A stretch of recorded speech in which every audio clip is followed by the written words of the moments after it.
બોલાયો અને શું કહેશે ચેક નહીં ગયો ને તો તમને રાતોરાત સળકાવીને આપશું આવી અમને બળજબરી કરશે એની ઓકાત કઈ છે તો ત્યારે મોદી નહીં જોતો તો ક્યાંય બેઠો એ છાપરામાં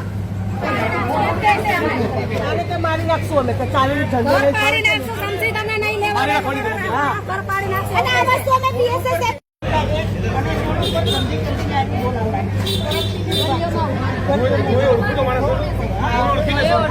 બધી બેનો ગાળો બોલે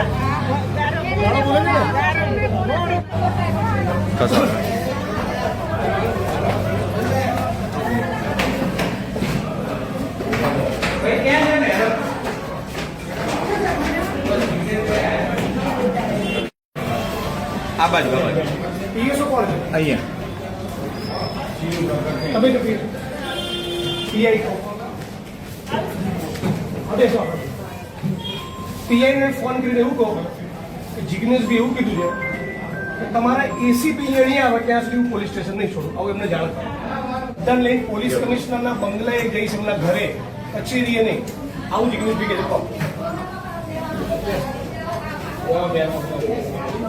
છે તમારે કોઈ ભાઈઓની પણ રાહ જોવાની નહીં તમારે સીધું પોલીસ સ્ટેશન આવી જવાનું અને જે ગાળ કોણ કરી તમે ફરિયાદ તમારી ત્યાંની મેટર છે ખૂન ખરાબા થઈ ગયો હોય તો મારી પાસે આવો તો હું એનું સોલ્યુશન હલ કરી શકીશ તો અમે કોઈનું ખૂન કરીને પછી આવી તો થઈ શકે બીજું તો આનો કોઈ હલ નથી અમારી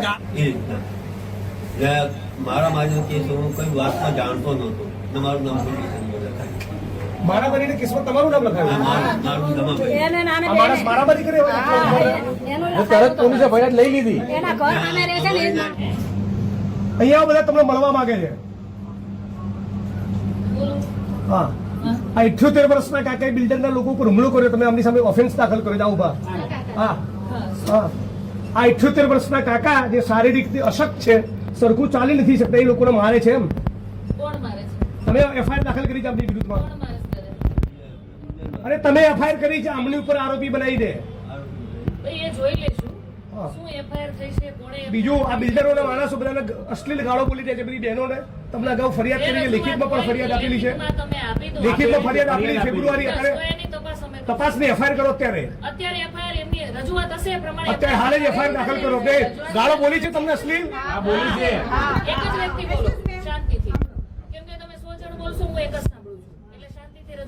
બીજું તમારા કોચરબના ઠાકોરવાસમાં દેશી દારૂનો અડ્ડો ચાલે છે બીજું બાબુ ઠાકોરનો બીજો કોચરબમાં દારૂનો અડ્ડો ચાલે છે ત્રીજો અડ્ડો ચાલે છે ઇંગ્લિશનો ઝાલાનો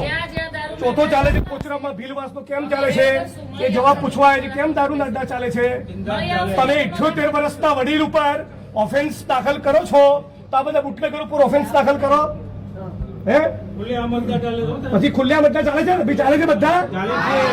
હા પછી વિશાલ મહેતાનો અડ્ડો ચાલે છે કેમ અડ્ડા ચાલે છે જવાબ આપો આજે અત્યારે બધું બંધ કરાવો કોણ છે એનો વહીવટદાર નથી આ તો એમને દારૂના અડ્ડા ચાલે છે એમને દારૂના અડ્ડા ચાલે છે લખો બધી રજૂઆત એફઆઈઆર કરો એક મિનિટ બીજી રજૂઆત કરો તમે ડિસમિસ કરવા માંગો છો પહેલા એક મિનિટ આ બાબતનો જવાબ આ વડીલની ઉપર લેખિતમાં અરજી આપેલી છે લેખિત ફરિયાદ તમે આપી દો રજૂઆત એફઆઈઆર દાખલ કરો જ્યાં દારૂ વેચાતો છે ત્યાં મળી આવશે તો કેસ કરશું બિલ્ડરનો મળે સુધી કોઈ ફરિયાદ થઈ નથી કાલ સવારે મને ફરિયાદ નહીં જોઈએ તમારા જ્યુરિસ્ડિક્શનમાં દારૂના અડ્ડા મને લાગે છે તમારા ડીસીપીને મારે કહેવું પડશે તમારા પોલીસ ઇન્સ્પેક્ટરને સમજાઈ નથી રહ્યું ઓફેન્સ દાખલ કરવાનું સ્ત્રીઓને અશ્લીલ ગાળો બોલવી એ ફોજદારી ગુનાનું કૃત્ય ના કહેવાય બિલ્ડરોના માણસોને બીજું ખબર પડી એટલે 78 વર્ષના કાકાને ઉપર ઓફેન્સ દાખલ કરી છે તમે જે એમનો ગુનો દાખલ કરવાની જો સૂચના ન આપી હોય અને 20 દારૂના અડ્ડાનું લિસ્ટ પણ જાહેર કરવાનો છું તમારે ન કરવું હોય તો ડીસીપી ને ત્યાં જવું તમે મને ના પાડી દો તો હાલ ફોન મૂકીને ડીસીપી ને કહું ના અત્યારે હાલ તમે પેલા પાલડી પાલડી પીએને તમે સૂચના આપો 5 ફેબ્રુઆરીથી ફરિયાદ આપી છે એફઆઈઆર કરે એમાં હું એફઆઈઆર ની કોપી લઈને પછી જઈશ તમે એમને આદેશ કરો તમારાથી ન થઈ શક્યો તો મને પ્રેમથી ના પાડો તો સીપી ના ઘેર જવું ઓફિસ નહીં જવું ઘરે જઈશ નીકળજો અને બેન આપણને એકદમ વિનંતી અને શિસ્ત ભાષામાં કહું છું આવતીકાલ સાંજનો સૂર્ય અસ્ત થાય ત્યાં સુધી તમારા જ્યુરિસ્ડિક્શનમાં દારૂ જુગારની એક વસ્તુ મનાઈ બધાની વચ્ચે કહું છું 4 તારીખે 11 વાગે ડીસીપી જોન સાહેબની કચેરીએ તમારા સસ્પેન્શનની માગણી લઈ જઈશ હું કહું એટલે કરવું જ ટેક ઇટ બી સિરિયસલી અને કોઈ પણ માણસ તમારો સ્ટાફ ઊંચા અવાજમાં બિલકુલ વાત ના કરે કેમ જિગ્નેશભાઈ આવ્યા હતા કોઈ ટણી બની ના જોઈએ ઓકે દાદા આવી ગયા